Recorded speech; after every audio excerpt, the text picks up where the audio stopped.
Prologue, a hard-headed start. I came subluxed into this world a little prematurely, right from Long Island College Hospital. The tale begins in Brooklyn, New York, where the sounds of sirens and street vendors serenade you into existence. I spent my first month in the ICU, a little bundle of joy, while my parents sang songs by Stevie Wonder, "Isn't She Lovely?" while the doctors wondered why I was creaking. I was basically the star of my very own hospital musical and circus. As I grew stronger with a lot less creaks, yes, my parents said I actually creaked, I couldn't help but wonder, was I auditioning for a drama or a comedy? Because this script is wild already. My childhood was a whirlwind of quirky moments, trauma, and a bit of medical mystery.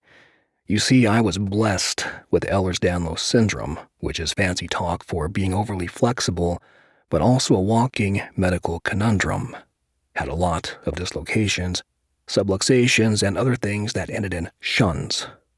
I was hyper-flexible, but also lively and always ready for some extreme sporting trick on my bike. Chapters summarized. Chapter 1. The Family. My parents were the ultimate 70s couple, a classic film waiting to happen. They grew up 2 blocks away from each other in downtown Brooklyn. Their love was the kind you see in rom-coms, not knowing how to navigate the not-so-glamorous side of adult life. My mom was a beauty. Think Kardashian without the makeup, or even the Kardashians, for that matter. She was asthmatic, brittle diabetic, and allergic to pretty much everything with a scent, which made her an unintentional minimalist and also adorably cute to my dad. I worried that my mom might not always be around to tell me she loved me, and that fear follows me to this day. So there I was, the golden bendable child, wrestling with anxiety and parental love, in a Brooklyn neighborhood packed with pasta and a cast of Italian aunts, uncles, and cousins. Let's just say the family gatherings felt like an episode of The Bear on Hulu, but one that I secretly relished, complete with a few meatballs. That always made me laugh. Chapter 2. Quirks and Questions. I was your classic ADHD overthinker, undoubtedly beautiful but never realized it. I wore my weird quirks like badges of honor, riding my bike with a wild sense of joy, collecting scrapes and bruises like prizes, and always ready to show my dislocating shoulder rotation trick. Moving upstate from Brooklyn was a grand adventure, even if it was only an hour and a half up. I proudly proclaimed, "Where are the sidewalks and the neighbors?" They probably thought I was just a Brooklyn stereotype gone wrong, but really, I was just a fish out of water in a sea of quiet streets. School was a mixed bag. Elementary and middle school were mostly normal lady shit. I seemed to fit in just fine there, but high school? Oh, that was a different game altogether. Amid the laughter and typical teenage drama, bullying seeped into my experience. Girls stealing my diaries filled with poetic secrets. Seriously, who does that? I was also too aware of how boys liked me, but didn't know how to translate that into self-love. I wanted to avoid labels. They felt so constricting, but society loves a good box set. Instead of pursuing my passions for plays and music, I felt compelled to fit in with the wrong crowd, the ones who drank too much and didn't care about the futures we were squandering. When it ended with my high school boyfriend, the popular kid I latched onto like a life raft, I felt my heart shatter.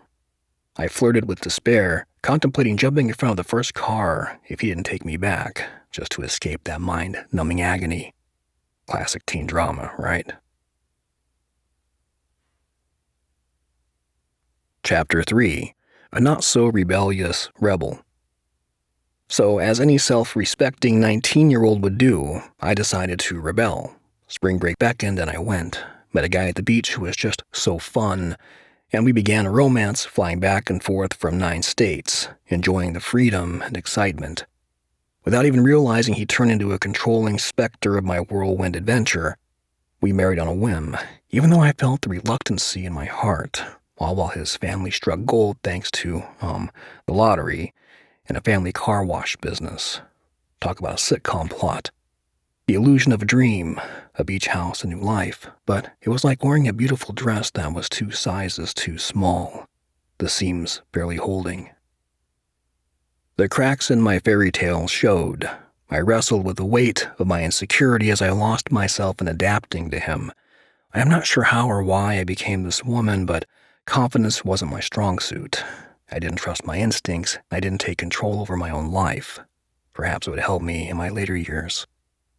Do you know when you stop hearing your own voice, your subconscious screams at you and it's like your body calls a strike? Or perhaps maybe I was just hearing the echoes of my ancestors demanding me to wake up. Yeah, that was me. It wasn't a good time in my life. Chapter 4. Breaking Free. Things spiraled as paranoia crept in. When you're hiding a part of yourself, it feels like uncharted water and there's a lot of mistrust. I eventually gathered the courage to escape, moving back in with my parents. It was a massive reset button. Imagine the awkwardness of explaining your entire life-defying choice to people back in your hometown and your gigantic Italian family, who never heard of a divorcee. They even asked me to ask the priest for an annulment. While standing in the living room surrounded by family photos, I knew it was time to put my big girl panties on. Something shifted within me. I picked up a guitar, nurtured nascent dreams, and started claiming my life back. I enjoyed parties, secured new and old friendships, and kept climbing metaphorical mountains of self-discovery, and real ones too. For a solid 5 years, I was on a self-care journey of learning, growing, and living. I found a calling in nutrition and health, going back to school for degrees, photography, taught mindfulness and yoga to children, realizing I was a big kid at heart, and learned to listen to that voice in my head that was mine this time. Until life threw a wild curveball my way in my 30s. Cue the scene. At a party, not just any party, but a murder mystery where we all had to act out parts and figure out the murderer. I was in my glory. There, in a cowboy getup, I run into the guy I hated from high school. Smart, Aries, and liked to label and judge people. My fave. Little did I know our drunken fight would lead to an unexpected rendezvous in the woods. If that doesn't scream destined to happen, I don't know what does.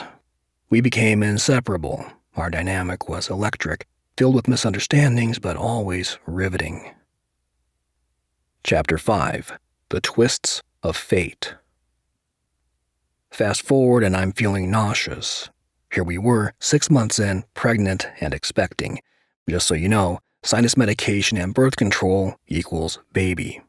Turns out, my wild high school rival was also grappling with demons of his own. Alcohol struggles, mood dips, and a whirlwind of complicated chaos.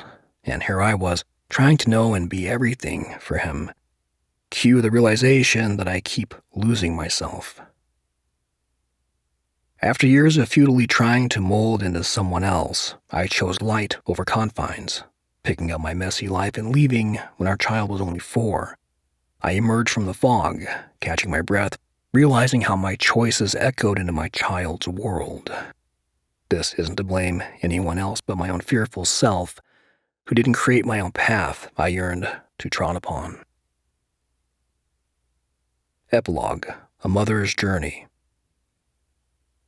Now, many moons later, as I learn to embrace self-care and actualization and a whole lot of arthritis, I promise my child I'll guide her through the chaos of life, to empower her to recognize the voice inside. I'm doing my best to clear past trauma while weaving a beautiful tapestry of lessons, resilience, and love. My life isn't a perfectly polished story, but filled with jagged edges, comic moments, and absurd revelations. All those intricacies create the beautiful mess that is me. So join me on this leafy journey where the sidewalks blend into the streets, the towns merge, and the clouds moved in colors beyond imagination as I navigate the wackiness of adulthood with an adventurous spirit that stemmed from a 2-block span in downtown Brooklyn and a really creaky cry into the world.